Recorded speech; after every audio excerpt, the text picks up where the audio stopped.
Bonjour et bonsoir à tous, j'espère que vous allez bien, j'espère que tout se passe bien pour vous.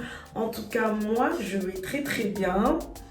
Alors, je tiens à me présenter pour tous ceux qui ne me connaissent pas, pour tous ceux qui ne savent pas qui je suis, pour tous ceux qui ne connaissent pas ma chaîne. Je suis Christélie Descocha, la youtubeuse du moment.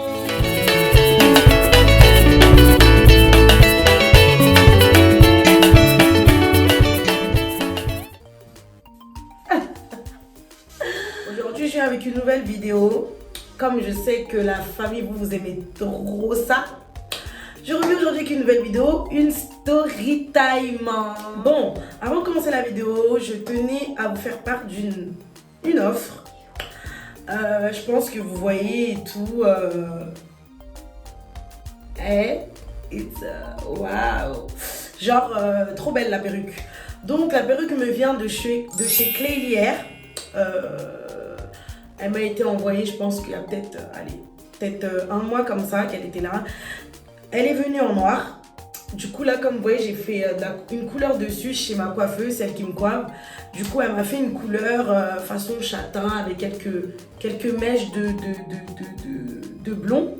Et c'est vraiment la couleur que je voulais faire et je trouve ça juste trop magnifique. Donc là, je porte une Kinky Curly, je crois que c'est Kinky Curly, je sais pas, j'arrive pas à bien le dire. 24 pouces, c'est une lace frontale.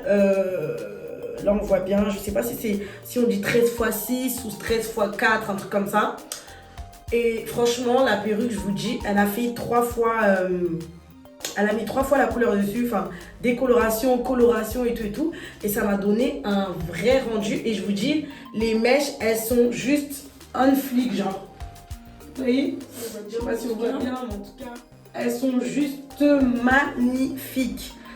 J'ai refait un shampoing dessus, genre un shampoing, un masque et tout. Et franchement, elles ont toujours la même texture, elles sont pas dures. Après, c'est à voir sur du long terme, mais étant moi-même coiffeuse, connaissant déjà comment ça se passe dans la coiffure, etc., je trouve que vraiment les mèches, elles sont top. Je vous mettrai tout sur la barre d'infos. Il y aura un code promo, bien sûr. Je vous mettrai tout et franchement, rien et vraiment rien à dire. Si vous avez adhéré la couleur, etc., je mets aussi les infos de ma coiffeuse. Marie-Kay, la coiffeuse des stars. Je te fais un gros coucou de loin. Et voilà, je vous mettrai leur réseau et tout. Et franchement, allez vous faire plaisir. Et avec Marie-Kay, ma coiffeuse, vous bénéficiez de moins 15%. Moins 15%, c'est-à-dire qu'en gros, sur votre prochaine pause, si vous voulez une pause ou non pas une confection, la pause et la customisation, vous avez une réduction de moins 15%. En tout cas, je vous dis tous, allez faire un tour. En tout cas, Marie-Kay, c'est vraiment une coiffeuse adorable. Franchement, je fais de la pub de ouf là. C'est une coiffeuse adorable et tout. Et elle fait du très bon travail. Je vous mettrai l'image juste à côté de ce que je voulais et de ce qu'elle m'a reproduit. Bon, là, on voit que les mèches, elles gonflent un peu. Mais bon, c'est normal. J'ai pas mis de produit, etc. Bon, passons maintenant aux choses sérieuses. Alors, nous sommes en 2015, un truc comme ça, je pense. Je devais avoir 14 ans ou 15 ans. Non. Je dis ça, on va croire que je suis de 2000. Je sais pas, j'avais quel âge, mais bon, en tout cas, je tournais autour des 16 ans, etc. Du coup, un jour, un beau matin, je sais pas ce qui m'a pris. En fait, j'en avais tellement marre. Il y avait trop la pression de l'école. L'école, ils appelaient là. Et puis moi, franchement, je suis quelqu'un, on va pas se mentir, il y a des gens sur cette terre qui n'aiment pas l'école. Et moi, clairement, avec l'école, ça faisait ça. J'aimais pas du tout l'école et du coup ça fait j'allais vraiment à l'école parce que ma mère et mon père me mettaient la pression. Dans tous les cas, il n'y a pas d'autre chose à faire que d'aller et d'écouter. Du coup ça fait et tout. Je partais à l'école et tout, mais j'aimais trop sécher. Tout le temps je séchais les cours. La plupart du temps j'étais pas en cours. Et du coup ça fait ma mère, elle recevait tout le temps les messages, les textos là que vous voyez. Maintenant et tout le temps, on appelait ma mère. Oui madame, mademoiselle Christélie ne s'est pas présentée. Oui madame, non. Jusqu'à un jour, ma daronne, elle a craqué, elle a dit, mais attends, comment ça me crée dessus? Et tout le temps, en fait, quand je rentrais chez moi, pour vous dire, tout le temps, je me faisais créer, tout le temps, en gros, ma mère me mettait la pression. Un jour, j'ai craqué, j'en ai marre, j'ai dit, eh, vas-y, comme c'est là, comme elle me crie dessus, eh ben, je vais lui montrer que moi aussi, je suis une thug. Maintenant, montre à la daronne que t'es une thug, non? J'ai fait quoi et tout? Un beau matin comme ça, tout le monde part à l'école et tout. Moi aussi, je partais à l'école comme tout le monde en fait. Et c'était la première fois que je me réveillais tôt, même ma mère elle était choquée. Aujourd'hui, je commence à 7h. Oui, je commence à 7h. Alors qu'en fait, la veille, j'avais fait mon sac. J'ai mis des affaires, des habits, etc. et tout, non, non, non. En partant à l'école, en disant que je partais à l'école. Non, je suis pas partie à l'école. Hein. Je suis pas partie à l'école. Je suis partie capter une pote à moi, ma meilleure amie. J'ai capté ma meilleure amie. J'ai dit à ma meilleure amie, ouais et tout, vas-y, franchement là je suis un peu plus de ça et tout. À la maison ça va pas du tout. Je peux pas rester et tout. Ma mère, elle me gonfle dans les oreilles. Je peux pas rester. Il faut que je vienne faut que je vienne dormir chez toi en fait. Et du coup, vu que la mère de ma pote et tout, c'est une jeune, elle est super gentille et tout, j'ai expliqué à la mère de ma pote et tout. Et qu'est-ce qu'elle a fait? Elle m'a pris aussi chez elle. Je sais pas si vous connaissez bien les daronnes zaïroises à la base, elles aiment pas ça. Sauf que moi, ma meilleure amie, c'est une zaïroise, mais mélangée avec côté Martinique. Du coup, sa maman, super gentille et tout, c'est ma deuxième maman, je la kiffe de ouf. Gros bisous, maman Gladys. Maintenant et tout, je suis partie là-bas. Quand je vous dis, j'ai fait 7 jours chez ma pote qui habitait en face de chez moi. C'est-à-dire que, on va dire, mon bâtiment, il est là. Tu marches un petit peu et tu arrives au bâtiment de chez ma pote. Du coup, j'ai fait 7 jours là-bas. Et j'étais à l'aise. En mode, on dirait j'avais pas de parents, quoi. J'étais à l'aise, tranquille, pépère, la meuf qui sort. Et je sortais pas tout le temps parce qu'en fait, j'avais peur justement qu'un de mes frères ou une de mes soeurs me crame. Et un jour comme ça, je suis sortie, je crois que c'était peut-être le 4e jour et tout. Je suis sortie et qui je croise dehors? Mon petit frère. Quand je le crois, je l'attrape les oreilles, je dis si tu vas voir maman et tu lui dis que tu m'as vu, hein, je vais te tuer. Non, le petit tellement tétanisé. Non, je vais rien dire. Il est parti. Et du coup, j'étais chez ma pote et tout, tranquille. Ma mère, en fait, j'avais un téléphone. Ma mère, elle essayait de me joindre et tout, par tous les moyens, je vous dis. J'ai éteint mon téléphone, je voulais parler avec personne. En gros, vraiment la thug. Et du coup, c'était passé quoi? Après, c'est passé quoi?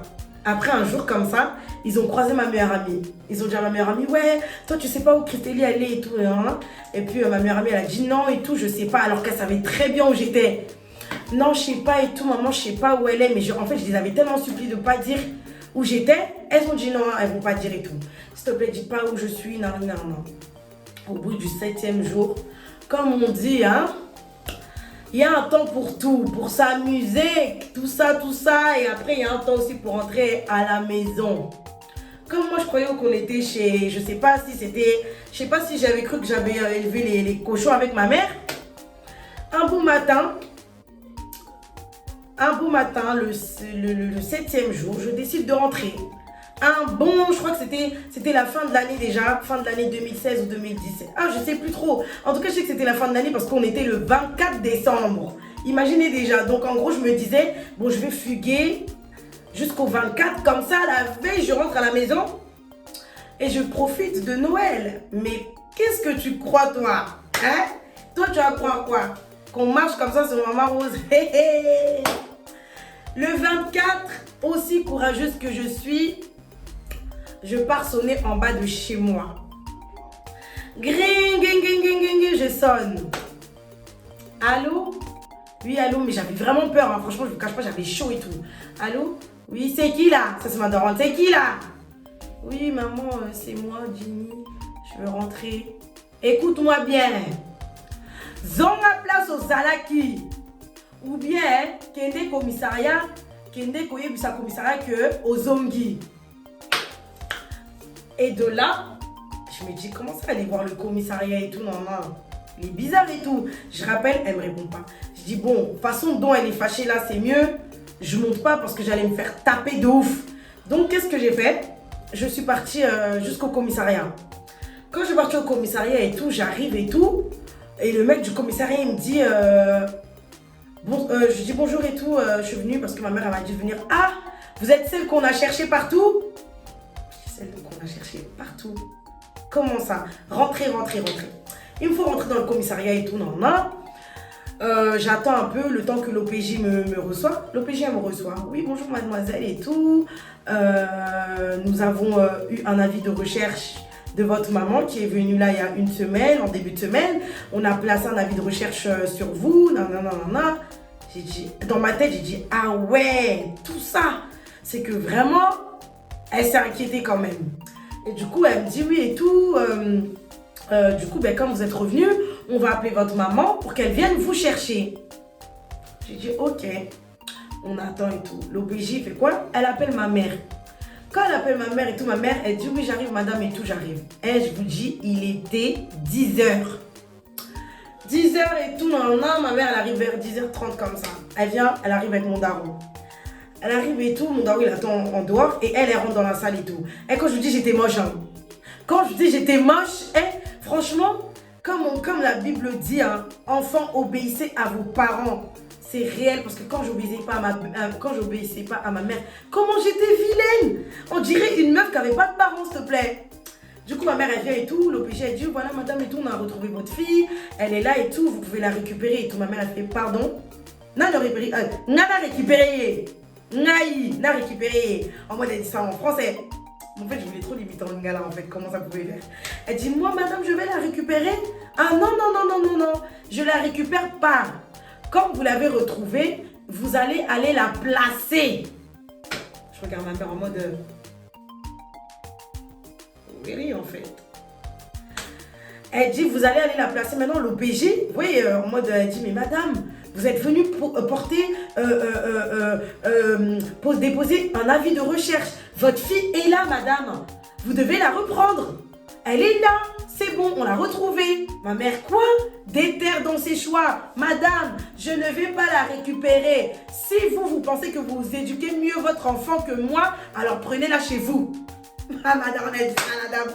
La dame, elle dit, mais madame, je ne vous comprends pas. Vous avez déposé un avis de recherche. Comment se fait-il que là, maintenant que votre fille est là, vous voulez la placer? Est-ce que vous êtes sûre de votre choix? Madame, elle dit, madame, si vous dites que cette fille-là, en plus elle m'appelle cette fille-là, que cette fille-là rentre avec moi à la maison, c'est le pompe funèbre qui va venir la chercher. Parce que ce que je vais faire, moi, je vais faire un dégât. Et ça, c'est la phrase de ma daronne. Ma mère, elle dit ça et tout. Elle est obligée, elle la regarde en mode, elle était grave choquée. Elle dit, madame, vous êtes sûre? Et ma mère, elle s'est levée. Je la regarde, je dis, maman, s'il te plaît. Kambanganao. Et donc là, j'ai fermé ma bouche direct. J'ai dit, maman et tout, pardon, je suis désolée, maman. Kangambanganayo. Ma mère, elle a pris ses clics et ses claques. L'OPJ, là, elle était là. Madame, c'est votre fille. Madame, si on la place, madame. Ma mère, elle voulait rien savoir. Elle a dit, madame, placez-la. J'ai d'autres enfants là. Tout de suite, je dois aller acheter des cadeaux. Parce que tout à l'heure, c'est Noël. Et là, vous voyez, quand vous êtes encore petite et tout, t'es là, tu kiffes Noël quand même et tout. Et mon cœur, il a fait... Et là, j'ai cru que j'allais mourir. En moi, je me suis dit, putain, qu'est-ce que j'ai fait? Du coup, ma daronne, elle a fait quoi? Elle est partie, les gars. Elle est partie, elle voulait rien savoir. Elle est partie. Ma daronne, elle est partie et tout. Je suis restée là. L'OPJ, elle a dit, franchement, je suis vraiment très choquée de ce genre de comportement. Vraiment, c'est n'importe quoi. Elle a appelé le juge. Oui, bonjour madame le juge. Alors là, je suis avec une demoiselle qui avait fugué pendant 7 jours. Elle est revenue vers nous. J'ai appelé sa maman pour que sa mère vienne la chercher, mais sa mère ne veut pas la récupérer. Sinon, elle risque de lui faire des dégâts. Donc, monsieur le juge, qu'est-ce que vous décidez? Là, moi, j'entendais pas ce que le juge disait là. Le juge, il dit quoi? Eh bien, écoutez, madame, placez-la. Elle là, c'était comme si la terre s'était écroulée sur ma tête. Vous savez, parfois, quand on est jeune, on a l'impression que, ouais, se faire placer, c'est bien et tout, on a la liberté, tout ça, Et moi, je vous dis, les jeunes filles de 13 ans, 14 ans, c'est faux et archi faux. Tant que vous êtes bien chez vos parents, restez chez vos parents. C'est vrai qu'on a l'éducation de la maison, mais on a aussi l'éducation de dehors qui fait que parfois, nos crises d'adolescentes, là, elles veulent monter plus haut que nos épaules, quoi. Mais en tout cas, je vous dis, ne le faites pas. Oh, ok, on va la placer. Je vous dis de 13h jusqu'à quelle heure? De 13h jusqu'à minuit. Je suis restée assise sur un banc Mais en plus d'être assis sur un banc, on m'a mis les menottes en mode, on sait jamais, hein, elle peut partir aussi. On m'a mis les menottes, je suis restée là sur le banc de 13h jusqu'à minuit, j'avais même pas mangé, rien du tout. Et puis, quand les policiers passaient, ils me larguaient. Hein. Ah, franchement, tu vas passer Noël au commissariat. Hein. Nous, on rentre chez nous, on va fêter Noël. Hein. Et j'avais trop la rage. Maintenant et tout, ça fait minuit, ça tombe et tout. On me ramène dans un foyer exprès où il n'y a que des filles. J'arrive au foyer où il n'y a que des filles. Je ne sais même pas si peut-être certaines filles vont me reconnaître. C'était au foyer de Aulnay. Du coup, j'arrive au foyer et tout. Je vois qu'il y a grave des meufs et tout ça. Là, je dis, ah ouais. Déjà que moi, je m'entends pas trop avec les filles. Mais là, ça va clairement péter en fait. Et je voyais déjà comment les meufs, elles se comportaient et tout et tout. Je disais, purée, vas-y, c'est ma première journée. Je ne veux pas faire la meuf. Reste tranquille. Tac et tout. Je dors. On me met dans une chambre où il y avait d'autres filles. Et quand on vous dit là, ce qu'on voit dans les télés là, dans les films, c'est pas faux, hein, c'est la réalité de ce qui se passe dans tout ce qui est foyer, nanana. Du coup, ça fait le lendemain, je me réveille et tout. J'avais pas de copine, j'avais un vieux bigot, j'avais même pas de crédit. Vous voyez les crédits à 5 € là, c'était vraiment à cette ancienne là. Je dis putain, j'ai pas de copine et tout, je vais faire comment, c'est pas grave, je pouvais pas sortir donc je pouvais rien faire. Du coup, à un moment, je pars me laver comme ça et tout. Et il y a une meuf du foyer, elle, je vous dis, la meuf, je suis en train de me laver, elle ouvre la porte. Mon direct, wesh, t'as un problème ou quoi et tout? Oh ouais, et tout, il y a quoi, nous ici, quand on se lave et tout, tout le monde doit se voir. Qu'est-ce que tu me racontes, toi? Qu'est-ce que tu me racontes? Comment ça, tout le monde doit se voir et tout? Ah, mais tu parles à qui comme ça? Elle, je vous dis, j'ai senti déjà le dégât arriver. Hein. J'ai pris ma serviette, j'ai mis ma serviette sur moi et tout. Elle, je vous dis, la meuf, j'ai même pas eu le temps de parler qu'elle m'avait déjà sauté dessus. Je dis, mais oh, elle est sérieuse et tout. On a commencé à se battre toute nue. Toute nue. Commence à se battre et tout. Le mec, je crois que c'était une meuf. La meuf qui nous gardait, elle arrive en courant. Ouais, mais qu'est-ce qui se passe et tout? Je dis, mais moi, je sais pas. J'étais en train de me laver. Elle ouvre la porte et elle me dit que quoi, ouais. Ici, quand on se lave et tout, et ben, en gros, tout le monde garde la porte ouverte et tout. Maintenant, la dame et tout, elle vient, elle me prend, elle me met dans une autre chambre, elle me dit non et tout. T'inquiète pas, elle les calcule pas, c'est vraiment des folles ici, non. Du coup, il y avait une fille avec qui je parlais bien et tout. Jusqu'à j'ai oublié son prénom tellement ça fait longtemps. Je dis ouais et tout, mais ici, vous vivez comment et tout, comment ça se passe, nan.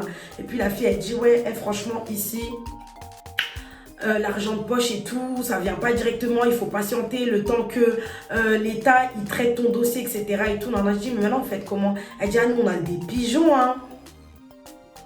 Je dis, des pigeons? Comment ça vous avez des pigeons? Elle dit, ben on a des pigeons, on a des mecs en mode qui nous kiffent et tout, ils s'occupent de nous, là, ils nous achètent des vêtements, nanana. Je dis, ah ouais, donc ça veut dire genre en gros, vous achetez vos vêtements avec l'argent des mecs et tout, mais en fait vous faites quoi en échange? Elle dit, ah vas-y, y a rien de compliqué, hein, genre 2 fois et tout, si le mec il veut t'embrasser et tout, tu l'embrasses, tu vois, mais en fait, après il te donne des sous et tout. Après j'ai dit, ah d'accord et tout, nanana. Et j'étais gênée, je suis partie dans ma chambre, j'ai dit, Seigneur, moi je peux pas rester dans ça. Impossible, je ne peux pas. C'est impossible, je ne peux pas et tout. Les jours ils sont passés, le temps est passé et tout, j'étais encore là.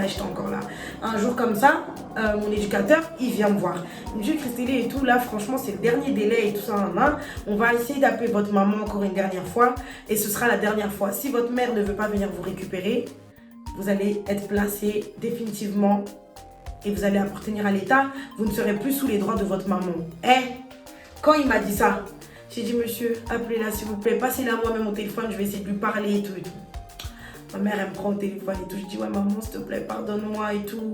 Je veux rentrer à la maison, c'est pas ma vie ici, j'aime pas, je suis pas bien, je suis malheureuse et tout. Je me suis même battue, je suis pas bien. Elle, je vous dis, ma daronne, tellement déterre. Non, je ne te récupère pas. Tu vas abîmer mes enfants qui sont ici. Toi, tu restes là-bas. Tu voulais dehors, tu voulais la liberté. Là-bas, tu as la liberté, tu restes là-bas. Je vous dis, ce jour-là, j'ai cru que j'allais mourir. J'ai dit au monsieur, si ma mère elle vient pas me chercher, je vais me pendre. Le monsieur, il a appelé ma mère, je sais pas ce qu'il lui a dit, il a réussi à la convaincre. Le lendemain, avec ma mère, on a eu un rendez-vous, en fait, avec mon éducateur à 3. Je suis partie et tout.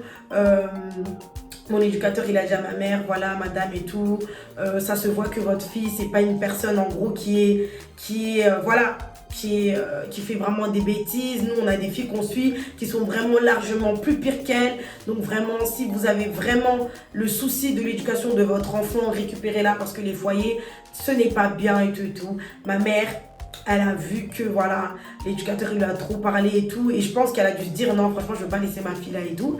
Et ce jour-là, ma mère a enfin décidé de me récupérer à la maison. Du coup, on est rentré et depuis ce jour-là, je vous dis, je me suis tenue un carreau avec ma mère. J'ai plus jamais fait aucune... En fait, j'ai fait des conneries. Mais en gros, des conneries vraiment en mode débordé comme ça. Je ne l'ai plus fait parce qu'en fait, je suis restée avec ce choc, ce traumatisme-là que ma mère m'a laissé dans un foyer pendant X temps. Je sais même pas. Et aujourd'hui, en fait, je la remercie dans le sens que si je ne serais pas passée par là, peut-être que j'aurais pas eu ce déclic-là, vous voyez. Et franchement, à partir de là, je me suis calmée et tout. J'ai arrêté les conneries. J'en ai fait, mais bon, pas à l'extrême. Et aujourd'hui, je suis la femme que je suis. Donc, maman, je te fais des gros bisous. Je te remercie d'avoir fait de moi la femme que je suis aujourd'hui. Donc, voilà, ma vidéo touche à sa fin. J'espère que cette story time vous a plu. Hein. Franchement, les filles, les jeunes filles, 14 ans, 15 ans, 13 ans, ne faites pas ça, ne fuguez pas. Restez chez vos parents. Suivez l'éducation des parents, c'est très très important, c'est quelque chose de primordial. Ils nous apprennent des choses parce qu'eux, ils l'ont vécu. Mais bon, comme nous, on aime bien se brûler pour comprendre les choses, c'est comme ça la vie. Donc voilà, je vous fais des gros bisous. N'hésitez pas à vous abonner, à liker, à cliquer sur la cloche pour ne rater aucune vidéo de moi. Comme ça, vous serez informés de toutes les vidéos. Partagez. Et voilà, on se retrouve sur une prochaine vidéo.